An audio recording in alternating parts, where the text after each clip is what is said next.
Original কোনো সার নেই, পচারি পচার ভিতর হয়। আসসালামু আলাইকুম প্রিয় দর্শক শ্রোতা, ৮০ কেজি কুমড়ার দেখা মিলল এক দোকানদারের কাছে। প্রিয় দর্শক, এই কুমড়াটা কি ফরমালিন মুক্ত নাকি সারের, যা দেখলে আপনারা হয়তো বুঝতে পারবেন। ৮০ কেজি এই মিষ্টি কুমড়ার দেখা মিলল এবার রাজধানীর ঢাকাতে। প্রিয় দর্শক, আজকের ভিডিওটা অবশ্যই ভালো লাগলে শেয়ার করে দিবেন আর কমেন্ট বক্সে আপনাদের মতামত জানাবেন। আমরা একটু তার কাছ থেকে জেনে আসি।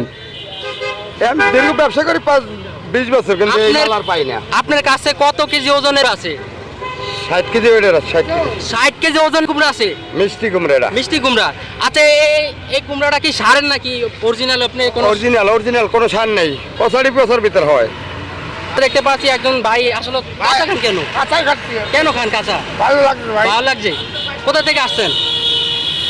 থাকি ঢাকায়। ঢাকায় থাকেন? এবার রাজশাহী। কত কেজি কিনছেন এ পর্যন্ত? এ পর্যন্ত কিনেছি 5 কেজি কিনেছি, এখন আবার 1 কেজি কিনবো। 5 কেজি কিনছেন, 1 কেজি আবার কিনবেন? কি কি দিয়ে রান্না বান্না করেন এই কুমড়াটা নিয়ে? এটা বেশিরভাগ তো পুঁই শাক দিয়ে ভালো লাগে। পুঁই শাক দিয়া প্রিয় দর্শক, আপনারা দেখতে পাচ্ছেন এখানে অনেক মানুষ ভিড় করছে এই ৮০ কেজি কুমড়া দেখার জন্য। আজকের ভিডিওটা যে যেখান থেকে দেখছেন অবশ্যই ভিডিওটা ভালো লাগলে শেয়ার করে দিবেন আর কমেন্ট বক্সে আপনাদের মতামত জানাবেন এরকম কুমড়া আর কোথাও দেখছেন কিনা।